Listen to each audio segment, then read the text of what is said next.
humans, I'm the Artist with the Fro and welcome back to the show. Today I decided that I'm going to do a little bit of a new type of content here.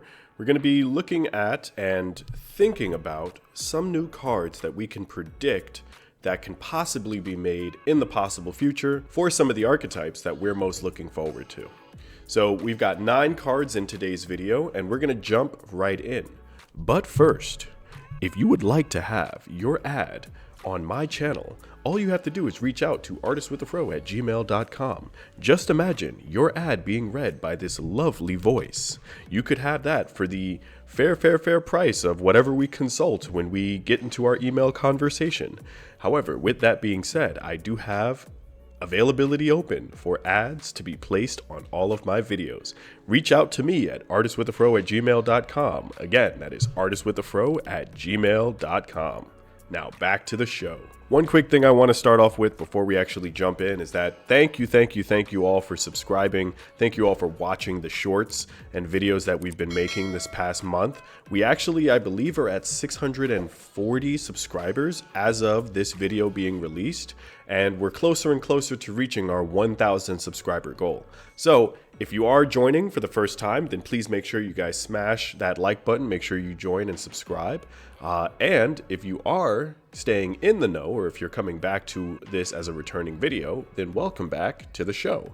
Now, let's jump right on in. To be very honest with you all, a lot of these cards that I've made are cards that are based off of other cards. So it's going to be very interesting to kind of like see what these cards are. Now, you might be asking yourself, well, artist, aren't these a little bit too broken? Here's my counter argument to that. If these cards were broken, then they shouldn't have made them for other archetypes. But that's besides the point. Let's jump in. We got 9 cards to go through, 3 different types of traps, 3 different types of spells, and 3 different types of monsters. Technically, it's all the same card, but it's just the different effects. So let's jump on in. The first card we have is Magistus Patronus. Now, the reason why I decided to make this card is because Riliona, the Magistus card, actually allows you to add a Magistus spell or trap.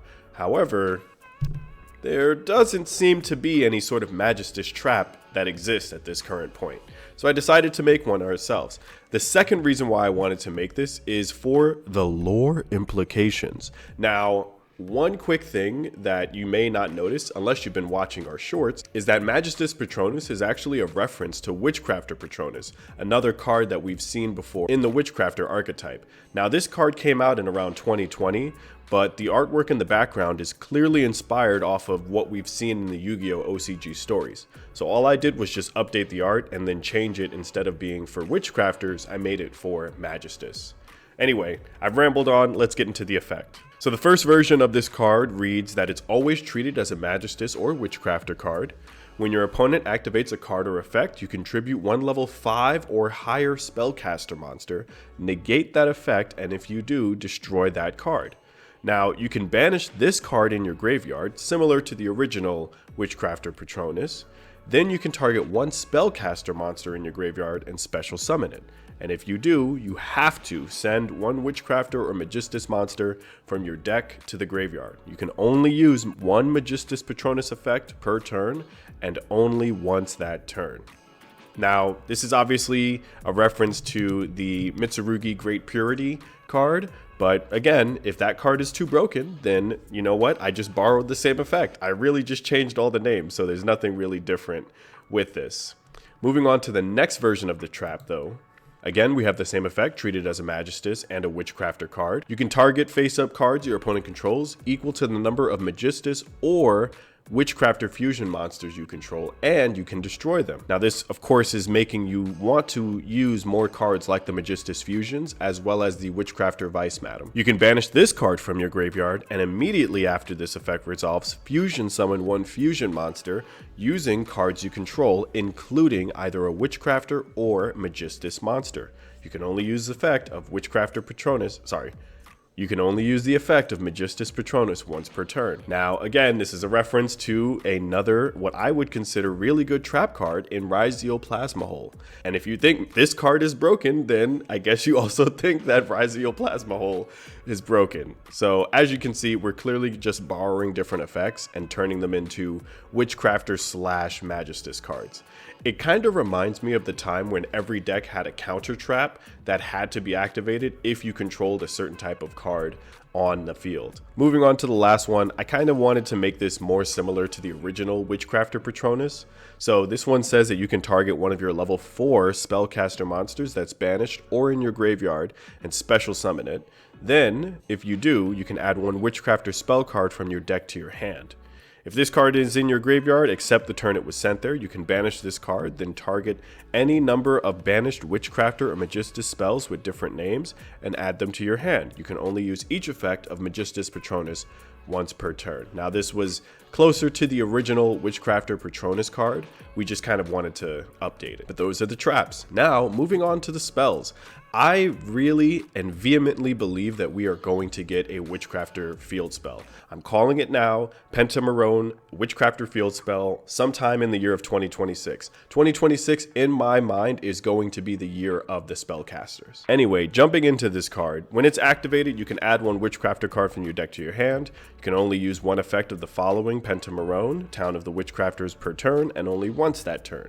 When a Witchcrafter card is banished, special summon one level 4 or lower Witchcrafter monster from your hand or deck. Or, during the end phase, if you control a Witchcrafter monster, you can target one banished Witchcrafter card and add it back to your hand. Really good recursion, really good recycling effect, but I don't know. I hope we get something similar to this when Pentamarone eventually comes out. The second version of this card reads that you can add a Witchcrafter monster or spell card from your hand. You can only use one of the following effects, again, per turn and only once that turn. If a Witchcrafter monster you control would discard to activate its effect, you can send this card from your field to the graveyard instead. And during your end phase, if you control a Witchcrafter monster while this card is in your spell or trap card zone, you can place it face up in your field spell zone. So this follows more of the Buy Street and the Witchcrafter Scrolls effects, which allow you to then return it back to its specific position, but it does give you that search that a field spell, or rather that most field spells tend to have in this current format. Finally, we have more of a basic Pentamarone. If this card is activated, you can send one Witchcrafter monster from your deck to your graveyard. Straight Foolish Burial. Spellcasters you control gain 100 attack for each different attribute in the graveyard, and once per turn, when a monster effect is activated by your opponent, resolves, you can banish one Witchcrafter monster from your graveyard, and if you do, negate that effect. Now, this does play better into kind of making you want to have more Witchcrafters in the graveyard instead of automatically sending Shemitah and Ginny from the graveyard to the banishment zone. So it's another more creative card. I'd say this works more in like a pure version of Witchcrafter where you have a lot more of the Witchcrafter cards in your graveyard. But that does it for our field spells. Moving on to what I think we will actually get when Seed finally releases. Witchcrafter Seed. Now, you guys may say, oh my gosh, it's a Link 1. Well, you know, there are other Link 1s in the game, and they're just as busted, so I was like, you know what? Let's give Witchcrafters another Link 1. Witchcrafter Seed is a generic Link 1. She's used with one spellcaster monster. This version says you can only special summon one Witchcrafter Seed per turn. During the main phase, you contribute this card, special summon one Witchcrafter or Endymion monster from your hand or deck.